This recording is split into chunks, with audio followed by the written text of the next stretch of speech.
Hello, Brick Sculptors. Welcome back to Brick Sculpt. This is Chris, and today I want to talk to you about a trip I took to Bricks and Minifigs. I've never been there before, and there's one not crazy close to my house, but not far, in Wheaton, Illinois.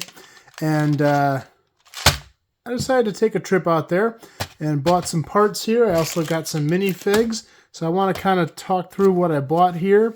I'm going to start by saying the cup. I got some really good stuff in here, and we'll go through all those pieces. Value-wise, I'm not totally sure if it's a great value or not. These were kind of expensive. I think this was 14 or 15 bucks. I think it was 14 bucks. But the variety was really good. They had 4 large tables, tons of different stuff. If you really took the time to pick through it, you could find some really good parts in there. One of the nice things about shopping in that way, if you do a pick-a-brick wall, you maybe have 30 or 40 different parts to pick from, but this way you can find literally anything in there. So you might not get the quantities you get on Pick-a-Brick, but I like this kind of shopping because this is what inspires building for me. Getting a unique part and I just see something in it. And so the more parts I can get exposed to, the better. So we'll go through what's in here and these figs. Maybe we'll start with the figs here because they're a little simpler. Now keep in mind, none of these figs here were bought to keep intact like this. They all look rather goofy. There were certain pieces here that I was after. First one's this goofy head. Now, if you know me at this point, I do Lego City, and this is not something you're going to find in Lego City, but I had a purpose for buying this head. If you watched my video about the Facebook haul that I did, I got this guy. But I didn't get his head. I got everything else. And although this is a figure I'll probably never use, I felt like it was only right to complete him. And I saw that head there and I was like, I gotta get it. And so now he's complete. And he can go in the bin and probably never be used for anything in my city. But there he is. He can stand there with Rick at least. He's pretty cool. Other things. So I got a couple of gray hair pieces. I'm really lacking in gray. For building city stuff, it's a really good color to have. Maybe not so in real life, although I'm starting to get some. But in city, you can always use gray hair. I found this really cool beard in there, so I threw that in as one of the accessories. This is a lady's face. I always find I'm short on women's heads. Ladies' heads. I have a lot of guy heads, but not a lot of gals. So I got a couple different ones here just to use in the city. Again, all this stuff is going to get separated. The hands, I did some funky colors. I got plenty of yellow hands. So I got some dark red ones here because I really don't have any dark red hands. Tan ones here. So when I did the Lego Facebook haul, I got this figure, and I can't remember her name. She's some sort of Jedi. And I didn't realize, I thought the hands were a really unique color because the head looks crazy on this gal. But somebody in the comments told me they're tan, and I did try it, and it is. I don't have a lot of tan hands, and I'm actually short on them. I need them for a couple of Jar Jar figs I have as well. So I figured let's pick up some tan hands. They didn't have a lot of them, but I scrounged around and I found 2. So I can complete her as well. And I think she's actually kind of a valuable figure. So I may end up selling her or trading her in, or I don't know. Something I could probably do with that one in the future. No, Rick isn't lonely. I really liked this torso. Hadn't seen this one before. It looks like a carpenter or something. It's got like a belt, kind of a buffalo check shirt, a little hammer in the back there. So I'll probably use that in my city. Maybe do a construction scene type deal or something with that.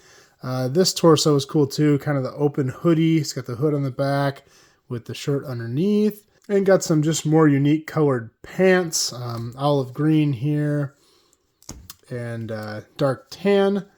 My collection, I have a lot of newer Lego now, but a lot of my stuff, and especially my minifigs, are older. And so these newer colors I'm just lacking in. This is dark red. I really liked this torso. I do have a small collection of stuff that I use as kind of like a little Lego military thing that I might do a mock with someday. And I thought this was a really cool little military torso. I know Lego doesn't get too deep into military. They kind of avoid it. But some of the stuff kind of crosses over. I don't know what that's from. If you know what that torso is from, let me know in the comments because that's super cool. So I picked that up as well. And then I just had to throw in some accessories there. Oh, Got another little kind of longer dark orange hair. I actually could go with that beard, maybe. Paint roller. If you watched my lighting video, I used these a lot for lighting. And this is cool. It's a little bit beat up, but I found this in the accessories, and I think it's a computer monitor. If not, I'm going to use it for one. So I thought that was a pretty cool little piece to pick up as well. So that's what I got there for figs. Let's talk about this bucket. And again, not a huge bucket, but I was able to pick and choose colors that I really wanted. A lot of the stuff in there was picked over, so you did see a lot of the more primary colors left over.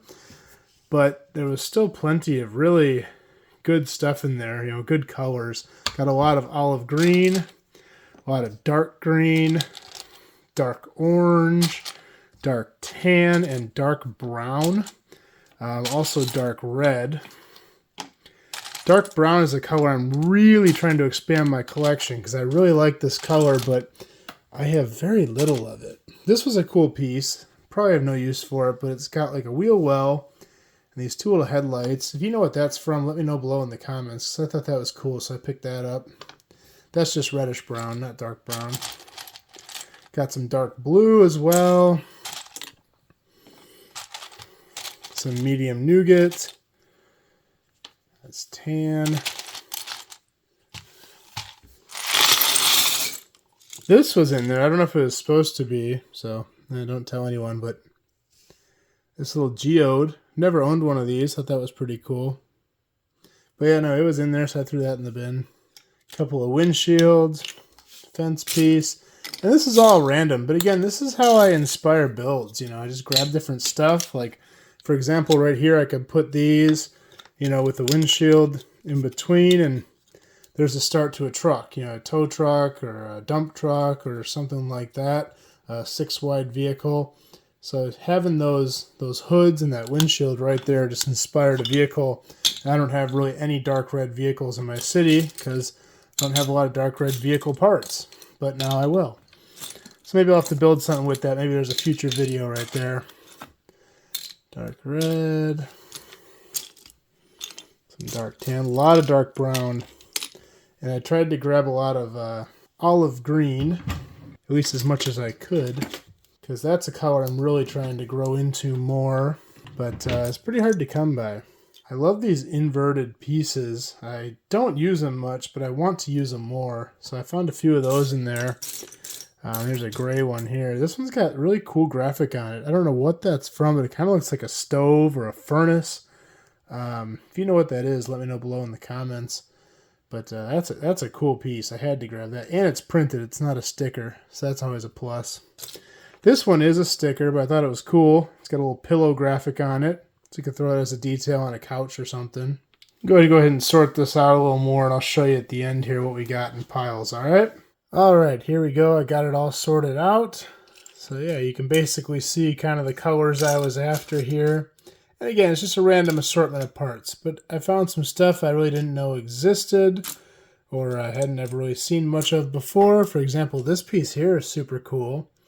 Don't know that I've ever seen one of these before. It's that like kind of downward slope with the 45-degree angle, and it's a double. So that's kind of cool. So I picked up that. And here, this is always a winner, getting these tiles. They had one of those in there in black. A couple strange colors and things, but a lot of good stuff in there.